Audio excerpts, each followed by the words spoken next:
Next product നമ്മൾ സംസാരിക്കാൻ പോണത് സൈക്ലോവ. ഓക്കെ, അപ്പൊ സൈക്ലോവ എന്ന് പറയുമ്പോൾ നമുക്ക് അതിൽ നിന്ന് ഒരു ഐഡിയ കിട്ടും. സൈക്കിൾസിനെ ബേസ് ചെയ്ത് വരുന്നതാണ്. ലേഡീസിന്റെ ഒരു പീരിയഡ്സ് റിലേറ്റഡ് ആയിട്ടുള്ള ഒരു ഇഷ്യൂ എന്നുള്ളതാണ് സൈക്ലോവ. അപ്പൊ അതിനെപ്പറ്റി പറയുമ്പോൾ നമുക്ക് മനസ്സിലാക്കേണ്ട ഒരു കാര്യം, ഇന്നത്തെ മോഡേൺ ലൈഫ് സ്റ്റൈല് ആൻഡ് നമ്മുടെ ഭക്ഷണ രീതി, ഇത് രണ്ടും കുറെ അധികം ഹെൽത്ത് ഇഷ്യൂസ് കുട്ടികളിൽ ഉണ്ടാക്കുന്നുണ്ട്. അതായത് പ്രത്യേകിച്ച് ലേഡീസിന്റെ പീരിയഡ്സ് റിലേറ്റഡ് ആയിട്ടുള്ള കുറെ അധികം ഇറഗുലാരിറ്റീസ് വന്നുകൊണ്ടിരിക്കുന്നു. മെനസ്ട്രൽ പ്രോബ്ലംസ് കുറെ വരുന്നുണ്ട്, പീരിയഡ്സ് റെഗുലർ അല്ലാണ്ട് വരുന്നുണ്ട്, അല്ലെങ്കിൽ വളരെയധികം അടുപ്പിച്ചടുപ്പിച്ച് വരിക, അല്ലെങ്കിൽ വരാണ്ടിരിക്കുക, ബ്ലീഡിങ് അധികമാവുക, അങ്ങനെ പല ഇഷ്യൂസും നമ്മൾ കാണാറുണ്ട്.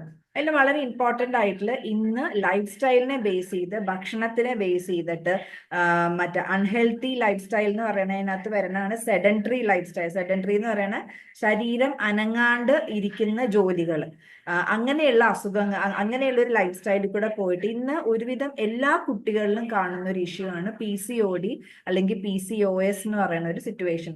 PCOD എന്ന് പറയുന്നത് പോളിസിസ്റ്റിക് ഒവേറിയൻ ഡിസീസ് എന്നാണ് പറയുന്നത്.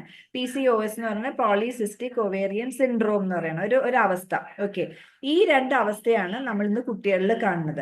രണ്ടിന്റെയും കോമൺ ആയിട്ട് വരുന്ന കാര്യങ്ങൾ, നമുക്ക് ഓവലേഷൻ ഇല്ലാണ്ട് വരിക, അതിനകത്ത് വ്യത്യാസങ്ങൾ വന്നുകൊണ്ടിരിക്കുക, മെൻസ്ട്രേഷൻ വൈകി വന്നുകൊണ്ടിരിക്കുക, ഹോർമോണൽ ഇംബാലൻസ് വന്നുകൊണ്ടിരിക്കുക. ഇതാണ് രണ്ടിലും കോമൺ ആയിട്ടുള്ള മൂന്ന് കാര്യങ്ങൾ. പക്ഷെ PCOD ഉള്ള ആൾക്കാരിൽ നമുക്ക് പ്രഗ്നന്റ് ആവാനായിട്ട് ബുദ്ധിമുട്ട് വലിയ കുഴപ്പമില്ലാണ്ട് കാണാറുണ്ട്. പക്ഷെ കുറച്ച് സിവിയർ ആയിട്ടുള്ളത് PCOS എന്ന് പറഞ്ഞ കണ്ടീഷനാണ്. PCOS എന്ന് പറയുന്ന കണ്ടീഷനകത്ത് എന്താന്ന് വെച്ച് കഴിഞ്ഞാൽ, അതിനകത്ത് കൂടുതൽ ഈ പറഞ്ഞ പോലെ സിസ്റ്റ് കൂടുതൽ ഉണ്ടാവാനുള്ള ചാൻസസ് ഉണ്ട്. പിന്നെ രണ്ടില് നമ്മൾ കാണുന്നത് മറ്റേ PCOSൽ കൂടുതൽ കാണുന്ന വെച്ച് കഴിഞ്ഞാൽ മെയിൽ ഹോർമോൺ കൂടുതലായിരിക്കും. മെയിൽ ഹോർമോൺ കൂടുതലായിരിക്കാന്ന് വെച്ച് കഴിഞ്ഞാൽ എന്താണ്, ഒച്ചയിൽ വ്യത്യാസം വരിക, ഹെയർസ് കൂടുതൽ നമ്മുടെ പറഞ്ഞ പോലെ താടിയുടെ ഭാഗത്ത്, മീശ പോലെ, നെഞ്ചത്ത് കൂടുതൽ ഹെയർസ് കൂടുതൽ വരിക. അപ്പൊ ഈ ഒരു മെയിൽ ഹോർമോൺ കൂടുന്നതിനെ ബേസ് ചെയ്തിട്ട് അവരുടെ ശാരീരികമായിട്ടും അവരുടെ ലുക്കിലും ഫിസിക്കലും ഒക്കെ ഒരു വ്യത്യാസം വരാം. ഒരു ആണിഷ് ലുക്ക് നമ്മൾ പറയില്ല, ആ ഒരു ഫീൽ കുട്ടികൾക്ക് വരിക. അത് തന്നെ അവരെ വല്ലാണ്ട് മാനസികമായിട്ടും പ്രശ്നങ്ങൾ ഉണ്ടാക്കാറുണ്ട്. കാരണം അവർക്ക് അവരുടെ ലുക്കിനകത്ത് വ്യത്യാസം വരുന്നത്. അപ്പൊ ഇതൊരു പീരിയഡ്സ് റിലേറ്റഡ് ആയിട്ട് തുടങ്ങിയിട്ട് പലപ്പോഴും നമ്മളത് ശ്രദ്ധിക്കാണ്ട് പോണ ഒരു കാര്യമാണ്, അല്ലെങ്കിൽ അത് അത്ര കാര്യമായിട്ട് എടുക്കാണ്ട് വരും. അത് നോർമലി അതൊരു കൺസീവ് ചെയ്യാനോ അല്ലെങ്കിൽ ഒരു മാരീഡ് ലൈഫിലേക്ക് വരുമ്പോൾ, അതായത് റീപ്രൊഡക്റ്റീവ് ഏജ് എന്ന് പറയുന്ന അവരുടെ ആ ഒരു ടൈമിനകത്ത് ഇത് വളരെയധികം ബുദ്ധിമുട്ടുകൾ ഉണ്ടാക്കുന്ന സിറ്റുവേഷൻ ഉണ്ട്. അത് ആ ഒരു അവസ്ഥ അങ്ങനെ തന്നെ പൊക്കോണ്ടിരിക്കുമ്പോൾ നമ്മൾ ഡയബറ്റിക് പേഷ്യൻസിന് പല പല അസുഖങ്ങളിലേക്ക് പോണ പോലെ ഈ ഒരു അവസ്ഥ നമ്മൾ കണ്ടിന്യൂ ചെയ്തുകൊണ്ട് പോയാൽ അവർക്ക് പല രീതിയിലുള്ള, ഇപ്പൊ തൈറോയിഡ് ഇഷ്യൂസിലേക്ക് വരാം, അവർ ഡയബറ്റിക് ആയിട്ട് മാറാം, പല പല പ്രശ്നങ്ങളിലേക്ക് ഇവരുടെ ബോഡി കണ്ടീഷൻസ് മാറിക്കൊണ്ടിരിക്കും. അപ്പൊ അതൊരു വളരെ വളരെ എന്താ ലാഘവത്തോടുകൂടെ ഇന്ന് എല്ലാവർക്കും PCOD ഉണ്ട്, എല്ലാവർക്കും PCOS ആ ഒരു സിറ്റുവേഷൻ ആണെന്നുള്ളത് ഒരു സർവ്വസാധാരണയായിട്ട് വരുന്നുണ്ട്. പക്ഷെ നമുക്കിത് പല കുട്ടികളെ കാണുമ്പോഴും അറിയാം, അവരുടെ ശാരീരികമായിട്ടുള്ള അവരുടെ വല്ലാണ്ട് ഒബീസായിട്ട് വണ്ണം വെക്കുക, അവർക്ക് വരുന്ന ആ ഒരു മാറ്റങ്ങളൊക്കെ ഇന്ന് കുട്ടികളിൽ എല്ലാവരിലും ഒരേപോലെ കാണാൻ തുടങ്ങി. അപ്പൊ അതൊരു എല്ലാവരിലും കാണുന്നതുകൊണ്ട് അത് സർവ്വസാധാരണ എന്ന് വിചാരിക്കരുത്. അവരുടെ ലൈഫ് സ്റ്റൈലിൽ കൊണ്ടുവരുന്ന ഈ ഒരു പ്രശ്നം അത് ഭയങ്കരമായിട്ട് ഭാവിയിൽ ദോഷം ചെയ്യുന്ന രീതിയിലേക്കും, അത് എന്താ പറയുക, മോശമായ പല അസുഖങ്ങളിലേക്കും പോകാനായിട്ടുള്ള അവസ്ഥകളുണ്ട്. അപ്പൊ ഇതിന്റെ മെയിൻ ആയിട്ടുള്ള കാരണം ഞാൻ പറഞ്ഞു, ലൈഫ് സ്റ്റൈലാണ്. എക്സസൈസ് ഇല്ലാത്ത ഒരു ലൈഫ് സ്റ്റൈൽ, ഒറ്റ ഇരുപ്പിനകത്ത് ഇരുന്നുകൊണ്ടുള്ള ജോലികൾ, അല്ലെങ്കിൽ ചെന്ന് അവരുടെ ഒരു നടത്തം എന്ന് പറയുന്ന സംഭവം അവരുടെ ഇല്ല. വണ്ടിയിലായിരിക്കും പോകുന്ന, കോളേജിൽ ചെന്നാലും ജോലിക്ക് ഓഫീസിൽ ചെന്നാലും ഒക്കെ ഈ ബോഡി എക്സസൈസ് നമുക്ക് വളരെ കുറവായിട്ട് വരുന്നത്. പിന്നെ ഈറ്റിംഗ് പാറ്റേൺ, അവർ ഈ പറഞ്ഞ പോലെ ഭക്ഷണ ശൈലികളും ഭക്ഷണ രീതികളും കഴിക്കുന്ന ഭക്ഷണവും വളരെയധികം ശ്രദ്ധിച്ചില്ല എന്നുണ്ടെങ്കിൽ അത് ഈ പറഞ്ഞ പോലത്തെ അസുഖങ്ങളിലേക്ക് കൂടുതൽ നമ്മളെ കൊണ്ടുവരുന്നുണ്ട്. പിന്നെ ഉറക്കം ഒരു വലിയ ഫാക്ടറാണ്. ഉറങ്ങേണ്ട ആ ഒരു ടൈം ഉണ്ട്, നമുക്കൊരു 11 മണിക്ക് ആവുമ്പോഴത്തേക്കും മാക്സിമം 11 മണിക്ക് മുമ്പ് ഉറങ്ങിയിരിക്കണം. ആ ഒരു ടൈമിൽ രാവിലെ 4 മണി വരെയുള്ള ഒരു ഉറക്കം വളരെ ഇമ്പോർട്ടൻ്റ് ആണ് ഈ ഒരു അവസ്ഥയിലുള്ള ആൾക്കാർക്ക്. അപ്പൊ എന്താന്ന് വെച്ച് കഴിഞ്ഞാൽ നമ്മുടെ ഈ ഭക്ഷണ രീതി ഇപ്പൊ കൂടുതൽ പുറത്തുനിന്നുള്ള ഭക്ഷണങ്ങൾ കൂടുതൽ കഴിക്കുക. ചിലപ്പോൾ പലർക്കും നിവർത്തിയില്ല, പുറത്തുനിന്ന് പല സ്ഥലത്തും ജോലി ചെയ്യുന്ന കുട്ടികൾക്ക് പുറത്തുനിന്ന് കഴിക്കേണ്ടി വരുന്നു, വേണ്ട ന്യൂട്രീഷൻ അവർക്ക് കിട്ടാത്ത അവസ്ഥ വരുന്നു. അപ്പൊ ആ ഫുൾ കെമിക്കൽസ് അടങ്ങിയുള്ള ഭക്ഷണങ്ങൾ, അതായത് പെസ്റ്റിസൈഡ് ഒക്കെ അടിച്ചുള്ള സാധനങ്ങൾ കൊണ്ട് വരുന്ന പിന്നെ ടിൻഡ് ആയിട്ടുള്ള ഫുഡ്, കാൻഡ് ഫുഡ്, പ്രിസർവ്ഡ് ആയിട്ടുള്ള ഫുഡുകൾ, ഇതൊക്കെയാണ് അവർ കൂടുതൽ ചെല്ലണത്. പിന്നെ ഈ ഹോർമോൺ ഇഞ്ചെക്ട് ചെയ്ത് വരണ പല എന്താണ് മീറ്റ് അങ്ങനത്തെ സംഭവങ്ങൾ, ഇതെല്ലാം കഴിക്കുമ്പോൾ ഇത് പല പല അസുഖങ്ങളെ, ഒബേസിറ്റിയിലേക്കും തൈറോയിഡിലേക്കും വേറെ വല്ല അസുഖങ്ങളിലേക്കൊക്കെ മാറിക്കൊണ്ട് ഇവരുടെ ശരീരത്തിനെ കൊണ്ടുപോയിക്കൊണ്ടിരിക്കാം. സ്ട്രെസ് ഒരു വലിയ റീസൺ ആണ് ഇതിന്. അപ്പൊ സ്ട്രെസ് വരുമ്പോഴും ഈ കണ്ടീഷൻസിലേക്ക് അവരെ കൊണ്ടുപോകുന്നതാണ്. അപ്പൊ പ്രോപ്പർ ട്രീറ്റ്മെന്റ് ശരിയായ രീതിയിൽ ചെയ്തില്ലെങ്കിൽ ഇതൊരു സെക്കൻഡ് സ്റ്റേജിലേക്ക് എത്തും. ഈ സെക്കൻഡ് സ്റ്റേജ് എന്ന് പറയുമ്പോൾ മാരകമായ വളരെ ഹാംഫുൾ ആയിട്ടുള്ള അസുഖങ്ങളായ ക്യാൻസർ, തൈറോയിഡ്, ടൈപ്പ് 2 ഡയബറ്റീസിലേക്കൊക്കെ ഈ അവസ്ഥയിലേക്ക് ആൾക്കാരെ കൊണ്ടുപോകാനായിട്ടുള്ള ഒരു പ്രവണതയാണ് ഈ ഒരു PCOSന് വരുന്നത്. അപ്പൊ ഇതിന്റെ സിംറ്റംസ് എന്തൊക്കെയാണെന്ന് വെച്ച് കഴിഞ്ഞാൽ സിവിയർ ആയിട്ടുള്ള വേദന പീരിയഡ്സ് ടൈമിൽ ഉണ്ടാവുക. പീരിയഡ്സ് ടൈമിൽ സിവിയർ ആയിട്ടുള്ള വേദന വരിക, ഇറഗുലർ ആയിട്ടുള്ള സൈക്കിൾസ്, ഒരിക്കലും സമയത്തിന് വരില്ല, തോന്നിയ പോലെയുള്ള വരവായിരിക്കും അതിന്. ചിലപ്പോൾ കണ്ടിന്യൂസ് ബ്ലീഡിങ് ഉണ്ടാവാം, 1 മാസത്തേക്ക് നിർത്താണ്ടുള്ള ബ്ലീഡിങ് ഉണ്ടാവാം. ചിലപ്പോൾ ബ്ലീഡിങ്ങേ ഉണ്ടാവാറില്ല, കുറേ മാസത്തേക്ക് ബ്ലീഡിങ് ഉണ്ടാവില്ല. പിന്നെ ഹെയർ ലോസ്, വല്ലാണ്ട് മുടി പോവലും കഷണ്ടി പോലെ ഓട് കാണുന്ന രീതിയിലൊക്കെ മുടി വല്ലാണ്ട് പോണത് ഒരു വല്ലാത്തൊരു റീസൺ ആണത്. പിന്നെ വരുന്നത് ആ ഒരു കണ്ടീഷൻ ഞാൻ നേരത്തെ പറഞ്ഞ പോലെ മുന്നോട്ട് പോയ ഡയബറ്റിക്കും തൈറോയിഡിലേക്കൊക്കെ വരാനുള്ളത് 100% ഉറപ്പായിട്ടുള്ളൊരു ബോഡി കണ്ടീഷനിലേക്കാണ് അവർ പൊയ്ക്കൊണ്ടിരുന്നത്. പിന്നെ നമുക്ക് ഇതിന് long time usage of medicine എന്ന് പറയുന്നത് അത് പല രീതിയിലും ഫെർട്ടിലിറ്റിയെ ബാധിക്കുന്ന രീതിയിൽ ഫെർട്ടിലിറ്റി പ്രോബ്ലമും കുറെ സൈഡ് ഇഫക്ട്സ് ഉണ്ടാക്കാനുള്ള ചാൻസസ് ഉണ്ട്. അപ്പൊ ഇവിടെ ഒരു സൊല്യൂഷൻ നമുക്ക് ഇവിടെ എലമെന്റ്സ് വെൽനെസിന്റെ വന്നേക്കുന്ന സൈക്ലോവ എന്ന് പറയുന്ന ഒരു കോമ്പിനേഷൻ ഓഫ് വളരെ നല്ല കോമ്പിനേഷൻ ഓഫ് കുറച്ച് ഹെർബ്സ് ആണ് ഇവിടെ ഈ ഒരു സൈക്ലോവയിലുള്ളത്. അതിന്റെ ഫസ്റ്റ് വരുന്നത് മന്ദാരം. മന്ദാരം നമ്മുടെ സിസ്റ്റ്, ഈ ഓവറിയിലും ഒക്കെ ഉണ്ടാവുന്ന സിസ്റ്റിനെ മാറ്റാനായിട്ട്, അതിന്റെ നമ്മുടെ തൈറോയിഡിന്റെ ആരോഗ്യത്തിനും എല്ലാത്തിനും മന്ദാരം വളരെ നല്ലതാണ്.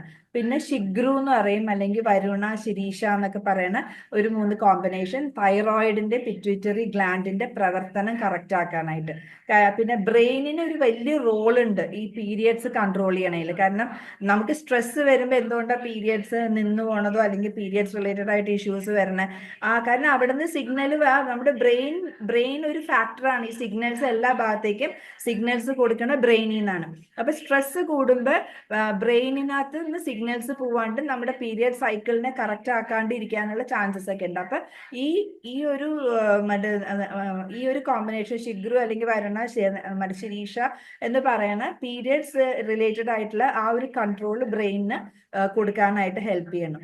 പിന്നെ ഗുഗുലു എന്ന് പറയുന്നത് ആന്റി ഒബീസിറ്റി, വണ്ണം അധികം വെക്കാണ്ടിരിക്കാനായിട്ട് കൺട്രോൾ ചെയ്യണത്. പിന്നെ നമ്മുടെ ചീത്ത കൊളസ്ട്രോളിനെ കൺട്രോൾ ചെയ്യാനും, അതായത് ലിപ്പിഡ് ലെവൽ, ചീത്ത കൊളസ്ട്രോൾ അതായത് ട്രൈഗ്ലിസറൈഡിനെയൊക്കെ നോർമൽ ആക്കാനായിട്ട് വളരെയധികം ഹെൽപ്പ് ചെയ്യും.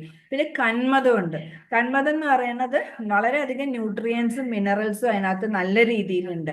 അപ്പൊ അത് നല്ല രീതിയിൽ അബ്സോർബ് ചെയ്യാനായിട്ട് സഹായിക്കും. കന്മദം ന്യൂട്രിയൻസിനെയും മിനറൽസിനെയും നമ്മുടെ ബോഡിയിലേക്ക് നല്ലോണം അബ്സോർബ് ചെയ്യാനായിട്ട് സഹായിക്കുന്ന ഒന്നാണ് കന്മദം. അത് ഈസ്ട്രജൻ, പ്രോസ്ട്രജൻ ഹോർമോണിനെയൊക്കെ നോർമലൈസ് ചെയ്യാനായിട്ട് ഹെൽപ്പ് ചെയ്യും. കാരണം അതാണ് നമുക്ക് വേണ്ടത്.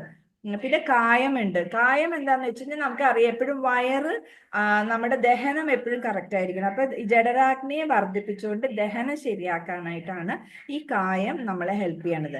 പിന്നെ പ്രൊജസ്ട്രോൺ ഹോർമോണിന്റെ പ്രൊഡക്ഷൻ സ്റ്റിമുലേറ്റ് ചെയ്യാനും ഇത് ഹെൽപ്പ് ചെയ്യും, കായം ഹെൽപ്പ് ചെയ്യും.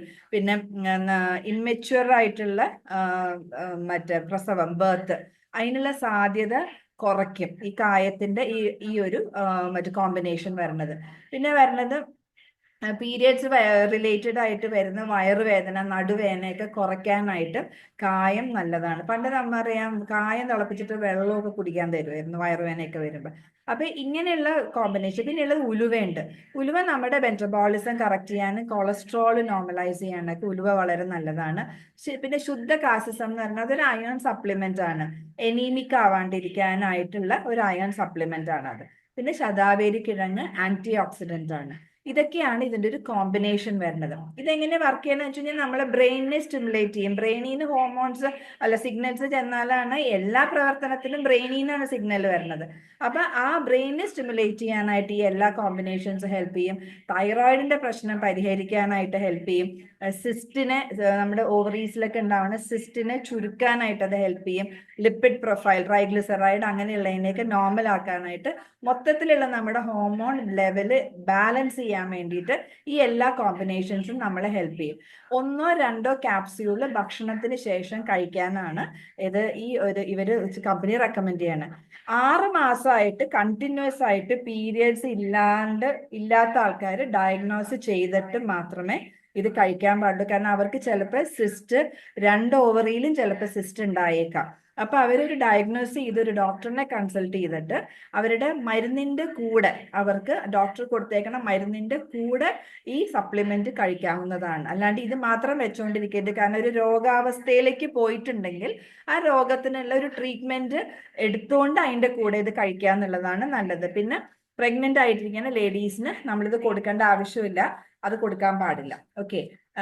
പിന്നെ ഇതൊക്കെയാണ് ഈ ഒരു സൈക്ലോവയുടെ ഗുണങ്ങൾ. ഇനി ഇത് മാത്രം മതിയോ PCODക്ക് അല്ലെങ്കിൽ PCOSന്? നമ്മൾ ഇത് മാത്രം മതിയോ? പോരാ. ഇതിന്റെ കൂടെ വളരെ ഇമ്പോർട്ടൻ്റ് ആയിട്ടുള്ള കാര്യമാണ് എക്സസൈസ്. നമ്മൾ എക്സസൈസ് ചെയ്തേ പറ്റൂ. ഒരു 20 മിനിറ്റ് അല്ലെങ്കിൽ ഒരു 3/4 മണിക്കൂർ നേരത്തേക്ക് എക്സസൈസുകൾ ദിവസവും നമ്മൾ ബോഡിക്ക് ഇത് എനർജി ബേൺ ചെയ്ത് പോവാനായിട്ട് നമ്മൾ എക്സസൈസ് ചെയ്തേ പറ്റൂ. പിന്നെ ഭക്ഷണം കഴിഞ്ഞതിന് ശേഷം ഒരു 10-20 മിനിറ്റ് ഒന്ന് നടക്കുക. വീട്ടിനകത്ത് തന്നെയാണെങ്കിലും നമ്മളൊന്ന് അങ്ങോട്ടും ഇങ്ങോട്ടും നടക്കാനായിട്ടുള്ള ഒരു ശീലം കൊണ്ടുവരണം. കാരണം ഇതൊക്കെയാണ് ഈ അസുഖത്തിന് കൂട്ടാനുള്ള ചാൻസസ് വരുന്നത്.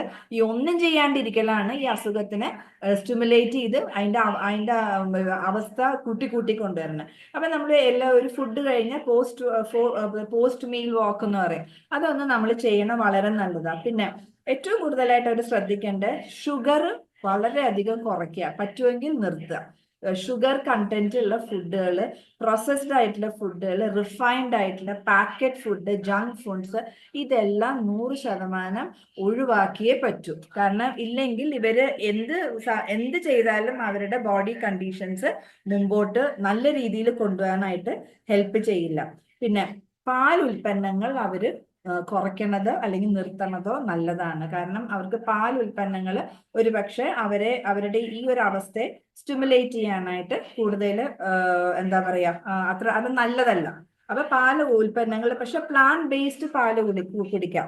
അതായത് ഇപ്പൊ നമ്മൾ ആൽമണ്ട് മിൽക്കോ അല്ലെങ്കിൽ ഇപ്പൊ കോക്കനട്ട് മിൽക്ക് എന്നൊക്കെ പറഞ്ഞാൽ, അതിപ്പോ കോക്കനട്ട് മിൽക്ക് ആണെങ്കിൽ നമ്മൾ കോക്കനട്ട് മിൽക്ക് നേർത്തെടുത്തിട്ട് നമുക്ക് പല കാര്യങ്ങൾക്ക് നമുക്ക് ഉപയോഗിക്കാം. ആൽമണ്ട് മിൽക്ക് പോലത്തെ പ്ലാന്റ് ബേസ്ഡ് മിൽക്ക് നമുക്ക് ഉപയോഗിക്കാവുന്നതാണ്. പക്ഷെ മറ്റേ മിൽക്കിന്റെ അളവ് കുറയ്ക്കുന്നത് വളരെയധികം നല്ലതാണ്. പിന്നെ റെഡ് മീറ്റ് പോലത്തെ ബീഫ് അങ്ങനത്തെ സാധനങ്ങൾ കഴിക്കാണ്ടിരിക്കുക. അതൊക്കെ അവരുടെ ശരീരത്തിൽ ആ ഒരു അവസ്ഥയെ മോശമാക്കാനായിട്ട് കൂടുതൽ ചാൻസസ് ഉണ്ട്. പിന്നെ കൂടുതൽ അരി ആഹാരങ്ങൾ അധികം കഴിക്കാണ്ടിരിക്കുക. പച്ചക്കറിയിൽ അങ്ങനത്തെ സാധനങ്ങൾ നമ്മൾ കൂടുതൽ കഴിക്കുക. സാലഡ്സ് അങ്ങനത്തെ സാധനങ്ങൾ കൂടുതൽ കഴിക്കണതായിരിക്കും എപ്പോഴും അവരുടെ ബോഡിയുടെ ഈ കണ്ടീഷന് നല്ലത്. പിന്നെ എന്താന്ന് വെച്ച് കഴിഞ്ഞാൽ അവര് ഈ ഇടയ്ക്ക് നമ്മുടെ ഈ ഉലുവയിട്ട് ഇതൊക്കെ ഞാൻ അതിൻ്റെ കൂടെ അഡീഷണൽ ആയിട്ട് പറയണതാണ്. ഉലുവ എന്താ പറയുക, സോക്ക് ചെയ്ത വെള്ളം, ഉലുവ കുതിർത്തിയ വെള്ളം കുടിക്കണം, അവർക്ക് നല്ലതാ. പിന്നെ സിനമൺ എന്ന് പറയുന്നത് എന്താണ്, കറുകപ്പട്ട ഇട്ട് ഉള്ള പൊടിയിട്ട് വെള്ളം കുടിക്കണം, നല്ലതാണ്. പിന്നെ നമ്മുടെ സവാള, റോ ആയിട്ടുള്ള സവാളയൊക്കെ സാലഡ് പോലെയൊക്കെ ഉണ്ടാക്കി കഴിക്കുന്നത് അവർക്ക് നല്ലതാണ്. പിന്നെ അവർ കൂടുതൽ അവരുടെ ഫുഡിൽ ഇൻക്ലൂഡ് ചെയ്യാൻ നല്ലത് ക്യാരറ്റ്, ബീട്രൂട്ട് അങ്ങനത്തെ സാധനങ്ങളൊക്കെ അവരുടെ സാലഡ്സിൽ, ക്യാപ്സിക്കം ഇതൊക്കെ ഇൻക്ലൂഡ് ചെയ്യണത് വളരെ നല്ലതാണ്. പിന്നെ ഇവര് മീൻ കഴിക്കുന്നത് വളരെ നല്ലതാണ്. മീനിന്റെ കാരണം ഫിഷ് ഓയിൽ പോലത്തെ, അതായത് ഫിഷിൽ നിന്ന് ഒമേഗ 3 കുറേ ഉണ്ടാവും. ഫിഷ് പോലത്തെ ഭക്ഷണം അവർ കഴിക്കുന്നത് വളരെ നല്ലതാണ്. അതേപോലെ നട്ട്സ് ആൻഡ് സീഡ്സ് എന്ന് പറയും നമ്മള്, എന്താ മറ്റേ നട്ട്സ് ആൻഡ് സീഡ്സിനകത്ത് ഇപ്പൊ നമ്മുടെ പംകിൻ സീഡ്സ് അങ്ങനെയുള്ളതൊക്കെ, അല്ലെങ്കിൽ നമ്മുടെ എന്താ പറയാ വാൾനട്ട്, ഇങ്ങനെയുള്ള ഫ്ലാറ്റ് സീഡ്സ് എന്നൊക്കെ പറയുന്ന സൺഫ്ലവർ സീഡ്സ്, എള്ള്, ഇതൊക്കെ അവർക്ക് ഇൻക്ലൂഡ് ചെയ്താൽ അവരുടെ ബോഡിയുടെ ഈ ഒരു കണ്ടീഷനിൽ നല്ലതാണ്. കൂടാണ്ട് പ്രോട്ടീൻ കഴിക്കണത് നല്ലതാണ്. അവരൊരു ദിവസം തുടങ്ങുന്നത് ഒരു പ്രോട്ടീൻ ആയിട്ട് എന്തെങ്കിലും വെച്ച്, പ്രോട്ടീന്റെ എന്തെങ്കിലും ഒരു ഭക്ഷണം കഴിച്ചുകൊണ്ട് തുടങ്ങണം നല്ലതാണ്. അപ്പൊ പ്രോട്ടീന്റെ ഒരു ഭക്ഷണം കഴിച്ചുകൊണ്ട് തുടങ്ങാന്ന് പറഞ്ഞു കഴിഞ്ഞാൽ ചിലപ്പോൾ രാവിലത്തെ നേരത്തെ പ്രോട്ടീൻ റിച്ച് ആയിട്ടുള്ള എന്തെങ്കിലും ഒരു ഷേക്ക് പോലെയോ, അല്ലെങ്കിൽ ഇപ്പൊ മുട്ടയൊക്കെ കഴിക്കുന്ന ആൾക്കാരാണെങ്കിൽ മുട്ട, അത് പ്രോട്ടീൻ റിച്ച് ആണ്. അങ്ങനെ എന്തെങ്കിലും പ്രോട്ടീൻ ഭക്ഷണത്തിനകത്തുനിന്ന് ഒരു ഡേ തുടങ്ങുന്നത് അവർക്ക് വളരെ നല്ലതാണ്. പിന്നെ അവര് മോര് കുടിക്കണം നല്ലതാണ്. അപ്പൊ ഈ നമ്മുടെ സൈക്ലോവ കഴിക്കുന്നത് അതിന്റെ കൂടെ തന്നെ സപ്പോർട്ടീവ് ആയിട്ട് ഉറക്കം, നല്ല രീതിയിൽ ഉറക്കം അവർ കൺട്രോൾ ചെയ്യണം.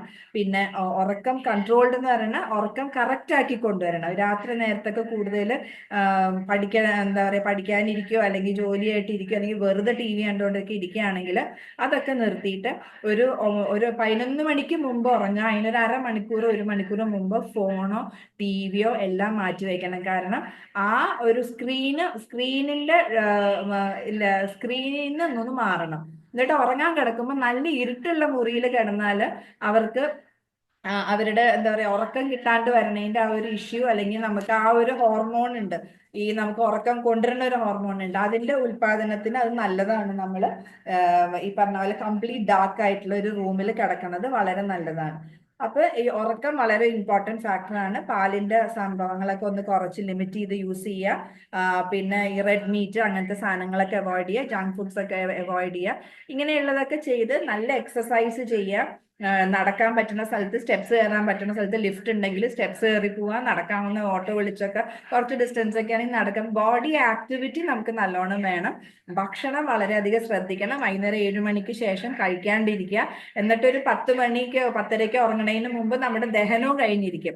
അത് കഴിഞ്ഞിട്ട് നമുക്ക് ഉറങ്ങുമ്പോൾ നമ്മുടെ ശരീരത്തിലെ നല്ല കുറെ കറക്ഷൻസ് ബോഡി ചെയ്യാനുള്ള ഇതിന്റെ സമയം കിട്ടുകയും ചെയ്യും നമുക്ക്. ഓക്കെ, അപ്പൊ നമ്മൾക്ക് ഇതെല്ലാം കൂടെ ചേരുമ്പോഴാണ് സൈക്ലോവ നമ്മളെ വളരെയധികം ബോഡി കണ്ടീഷൻസ് കറക്റ്റ് ആക്കുന്നുണ്ട്. അപ്പൊ സ്ട്രെസ് ഒരു വലിയ ഫാക്ടറാന്ന് തോന്നുന്നു. ഈ ആൾക്കാർക്ക് ഫൈറ്റ് സ്ട്രെസ് കഴിക്കാവുന്നതാണ്. സൈക്ലോവ കഴിക്കുന്നതിന്റെ കൂട്ടത്തിൽ ഫൈറ്റ് സ്ട്രെസ് നമുക്ക് കഴിക്കാവുന്നതാണ്. പ്രോട്ടീൻ റിച്ച് ഫുഡ് അവർ കഴിക്കണം. ഒമേഗ 3 അവരിലേക്ക് സപ്ലിമെന്റ് ആയിട്ട് കഴിക്കണം എന്നുള്ളത് നിർബന്ധമാണ്. നമ്മുടെ സ്പൈറുനിലയിൽ ഒമേഗ 3 ഉണ്ട്. പിന്നെ പ്രോട്ടീൻ പൗഡർ നമുക്ക് കഴിക്കാവുന്നതാണ്. അപ്പൊ എന്തൊക്കെയാണ് അവരുടെ ഒരു കോമ്പിനേഷൻസ് വരണേന്ന് വെച്ചാൽ ആ ആ സംഭവങ്ങളും കൂടെ അതിന്റെ കൂടെ കൊണ്ടുവന്നു കഴിഞ്ഞാൽ വളരെയധികം നല്ലതാണ്. അപ്പൊ ഇങ്ങനെയാണ് നമുക്കൊരു നമ്മുടെ ഒരു എന്താ പറയാ PCOS ഇഷ്യൂ ഉള്ള ഒരു ആൾക്കാർ ഇത് കഴിച്ചു കഴിഞ്ഞാൽ നോർമലി നമ്മളിപ്പോ നോക്കുകയാണെങ്കിൽ PCOS ഒരു കുറച്ച് ദിവസം നമ്മളൊരു കുറച്ച് നാൾ കഴിച്ചിട്ട് നമ്മളിത് ടെസ്റ്റ് ചെയ്ത് നോക്കണം. അപ്പൊ നമുക്കൊരു 4 months മിനിമം നമ്മൾ കഴിക്കണം എന്നുണ്ട്. അപ്പൊ ഒരു 3 to 4 months കഴിച്ചിട്ട് നമ്മൾ ടെസ്റ്റ് ചെയ്യുക, അതിനകത്ത് എന്തോരം വ്യത്യാസം ഉണ്ടെന്നുള്ളത് ചെക്ക് ചെയ്യുക. കാരണം ഈ ഒരു അവസ്ഥ വന്നു കഴിഞ്ഞാൽ നമ്മൾ എന്നും നമ്മളൊരു കൺട്രോൾഡ് ആയിട്ട് പോണതാണ് എപ്പോഴും നല്ലത്. കാരണം അത് എപ്പോഴും സ്റ്റിമുലേറ്റ് ചെയ്തുകൊണ്ടിരിക്കും നമ്മുടെ ഒരു ബോഡി അവസ്ഥ. നമ്മൾ ആ ഒരു റൂട്ടീനിൽ കൃത്യമായിട്ട് ഒരു ചിട്ടയോടുകൂടെ പോവാന്നുള്ളത് വളരെ അത്യാവശ്യമായിട്ടുള്ള കാര്യമാണ്. പിന്നെ ഫാറ്റി ലിവർ വരാനുള്ള ചാൻസസ് ഇവർക്ക് കൂടുതലാണ്. ഇവരുടെ ആ ഒരു ലൈഫ് സ്റ്റൈലിന്റെ രീതിയിൽ ലിവർ എൻലാർജ്മെന്റ് ഒക്കെ വരാനുള്ള ചാൻസസ് കൂടുതലാണ് അവർക്ക്. അപ്പൊ കുറച്ച് ശ്രദ്ധയോടുകൂടെ, കുറച്ച് ഡിസിപ്ലിൻഡ് ആയിട്ട് ഒന്ന് ശ്രദ്ധിച്ചാൽ ഈ ലൈഫ് സ്റ്റൈൽ കൊണ്ടുവരുന്ന ഈ പ്രശ്നങ്ങളെ ലൈഫ് സ്റ്റൈല് ഒന്ന് മാറ്റിയാൽ നമുക്കത് ഭംഗിയായിട്ട് മുമ്പോട്ട് കൊണ്ടുപോകാവുന്നതാണ്. അപ്പൊ ഇത് സൈക്ലോവെ പറ്റി പറഞ്ഞതിന്റെ കൂട്ടത്തിൽ അഡീഷണൽ ആയിട്ട് ഞാൻ കുറച്ച് പോയിന്റ്സ് പറഞ്ഞു തന്നതാണ് അവരുടെ ഒരു ഇത് മാനേജ് ചെയ്ത് കൊണ്ടുപോകാനായിട്ട്. അപ്പൊ ഇതൊക്കെയാണ് നമ്മൾ ശ്രദ്ധിക്കേണ്ട കാര്യങ്ങൾ. അപ്പൊ നമ്മുടെ ഇടയിൽ ഇഷ്ടംപോലെ കുട്ടികൾക്ക് ഇപ്പൊ ഈ PCOD ഇഷ്യൂസ് നമ്മൾ കാണുന്നുണ്ട്.